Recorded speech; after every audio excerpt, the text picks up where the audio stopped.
I'm Dan Perky. Ever get that feeling you're too busy to even do your job? It's a common affliction. This video will give you some insights as to how to fix that problem. Your being too busy is a function of either you or outside forces. Sometimes the problem is a combination of you and the outside forces, to the extent that you can control or influence those forces. We'll talk about your level of control later, but for now let's focus on what you can control. That's you. The problem is that while you do control you often don't feel like you can, and so you don't. You've just got too much to do.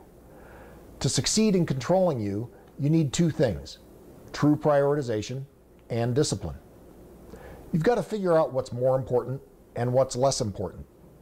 Then you have to have the discipline to act on the more and ignore the less. However, understand that by ignore I mean to put it on a back burner, not completely take it off the stove.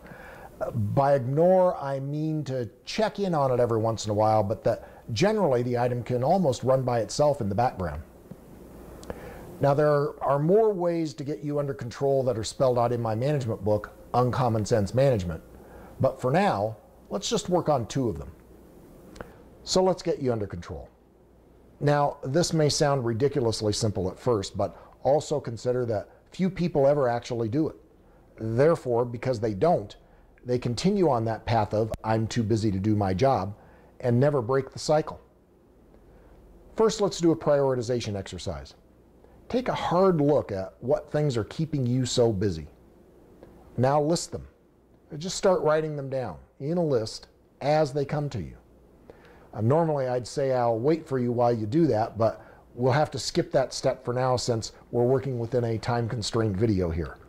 I'll just trust that you're actually going to take some action to help yourself get out of your situation.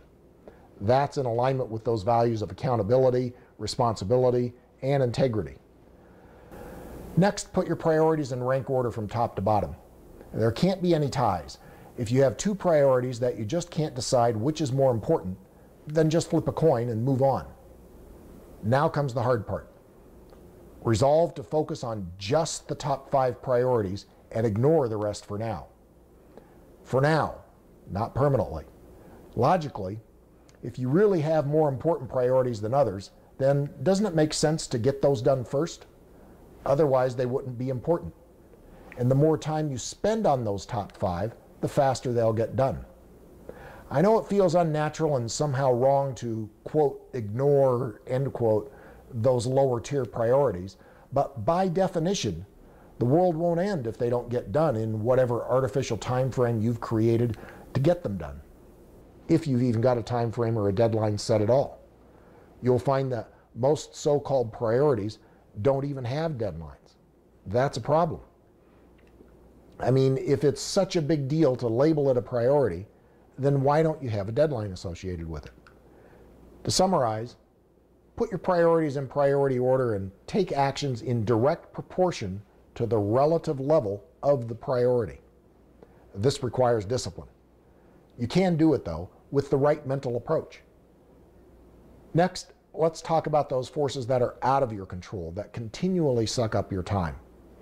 The key here is to remember that things are probably more in control by you than you may think.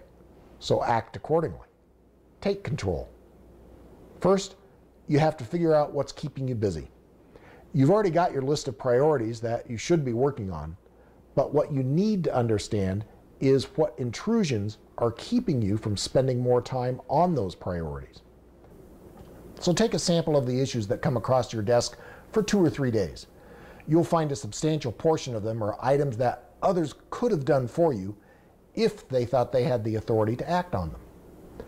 You've got to let go of your need to make every decision and let your team know about this new approach. Now, you don't want to abandon others who truly need your help, but others are more capable than you may otherwise think. Give them the freedom to do what they were hired for. You can gently start to push back on people when they come to you and start to take up your valuable time for you to act in the role of the authority figure. You're going to gradually train them to make their own decisions. So when someone comes to you for your approval, ask 4 important pushback questions. What options have you considered? what's the best one in your view, why is it the best one in your view, and what could you do to implement that solution without me? Now again, you need to be aware that you're not abandoning your duties as a manager to support your team, but you'll find that over time, fewer and fewer items actually need your attention as people get it done themselves.